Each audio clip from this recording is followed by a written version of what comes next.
साथियों नमस्कार। लेखपाल स्पेशल के तहत हम सामान्य हिंदी के लिए कुछ महत्वपूर्ण प्रश्नों को देख रहे हैं। आइए कुछ और महत्वपूर्ण प्रश्नों को देखते हैं और सीखने का प्रयास करते हैं। निम्नलिखित में तद्भव शब्द है, तो तद्भव शब्द क्या कौन सा है? अचरज। अचरज तद्भव शब्द है और इसका तत्सम क्या हो जाएगा? आश्चर्य। बाकी अंधकार, अंगरक्षक, आशा, तो ये जो है तद्भव शब्द नहीं है। और तत्सम क्या होते हैं? जो मूलतः संस्कृत के वे शब्द होते हैं जिनका एज इट इज हिंदी में प्रयोग हो जाता है। शीत का विलोम, शीत का विलोम उष्ण। कर का अर्थ नहीं होता है, तो कर का अर्थ नहीं होता है। हाथ, किरण, टैक्स, तो सूर्य नहीं होता कर का अर्थ। अगले क्वेश्चन की बात करें, जो कठिनाई से मिलता है के लिए एक शब्द दुर्लभ। अनिल, अनल का सही अर्थ देने वाला शब्द युग्म है, तो अनिल मतलब वायु, अनल मतलब अग्नि। पराजय में उपसर्ग है, तो पराजय में उपसर्ग परा। लिखावट में प्रत्यय है, तो लिखावट में आवट प्रत्यय है। महोत्सव का संधि विच्छेद हमें बताना है, महाधन उत्सव इसका संधि विच्छेद हो जाएगा, महाधन उत्सव।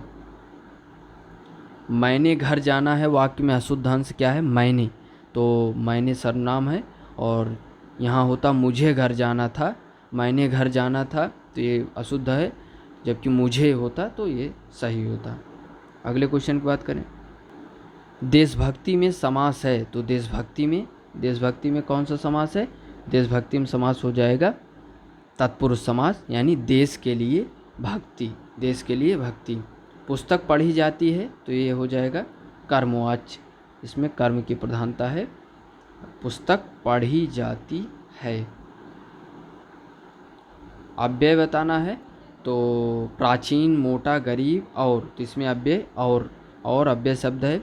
और अव्यय शब्द क्या होते हैं? अविकारी होते हैं, जिनमें क्या होता है? लिंग, वचन और तथा कारक के कारण कोई परिवर्तन नहीं होता, तो इसलिए जो है जबकि प्राचीन, मोटा, गरीब ये सब क्या है? विशेषण शब्द हैं। हिंदी में पूर्ण विराम, तो विकल्प सी सही हो जाएगा, पूर्ण विराम का चिन्ह विकल्प सी की तरह बनता है। दूध का धुला होना, इसका अर्थ हो जाएगा निर्दोष होना। जिसकी लाठी उसकी भैंस, लोकोक्त का सही अर्थ शक्ति संपन्न आदमी अपना काम बना लेता है, तो यही हमारा सही हो जाएगा। वीर रस का स्थायी भाव उत्साह, तो विकल्प डी हमारा सही हो जाएगा। अगले क्वेश्चन की बात करें, दोहा के प्रथम चरण में कितनी मात्राएं होती हैं? तो प्रथम चरण में 13 मात्राएं। तो दोहा क्या है? अर्ध सममात्रिक छंद है, और तृतीय चरण, प्रथम और तृतीय चरण में 13 मात्राएं, द्वितीय और चतुर्थ चरण में 11 मात्राएं होती हैं। कौन सा शब्दालंकार है? तो यमक जो है शब्दालंकार है। निम्न में से तालव्य ध्वनि है, तो तालव्य ध्वनि कौन सी है? सा है, विकल्प सी हमारा सही हो जाएगा। कौन सा वर्ण अघोष है? तो अघोष हमारा का हो जाएगा, तो अघोष के लिए हमारा का हो जाएगा, क्योंकि कंठ ध्वनि आती है अघोष में। अगले क्वेश्चन की बात करें यदि, तो कौन सा शब्द स्त्रीलिंग है? तो रचना, इसमें स्त्रीलिंग शब्द है। बाकी हमारे शब्द क्या हैं? अघोष में कौन कौन सा आता था?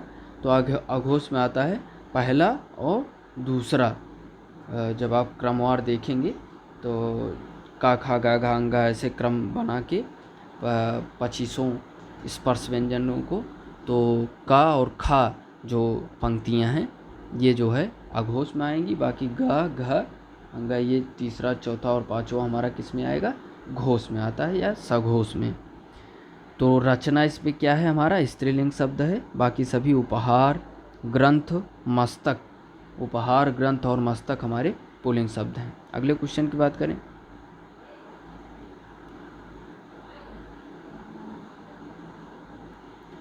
किस शब्द का प्रयोग सदा बहुवचन में होता है? तो प्राण शब्द का प्रयोग हमेशा बहुवचन में होता है। बाकी लड़का, घोड़ा, वधू एक वचन में प्रयोग किए जाते हैं। सर्वनाम है, तो निम्नलिखित में सर्वनाम आप जो है सर्वनाम है। प्रणलार्थक क्रिया सुनना, सुनाना ये प्रणलार्थक क्रिया है। लड़के ने पुस्तक पढ़ी है वाक्य का काल है, तो लड़के ने पुस्तक पढ़ी है पूर्ण वर्तमान। तो साथियों ये रहा कुछ महत्वपूर्ण क्वेश्चन, आगे भी हम महत्वपूर्ण क्वेश्चनों को देखेंगे। बहुत बहुत धन्यवाद। जय हिंद।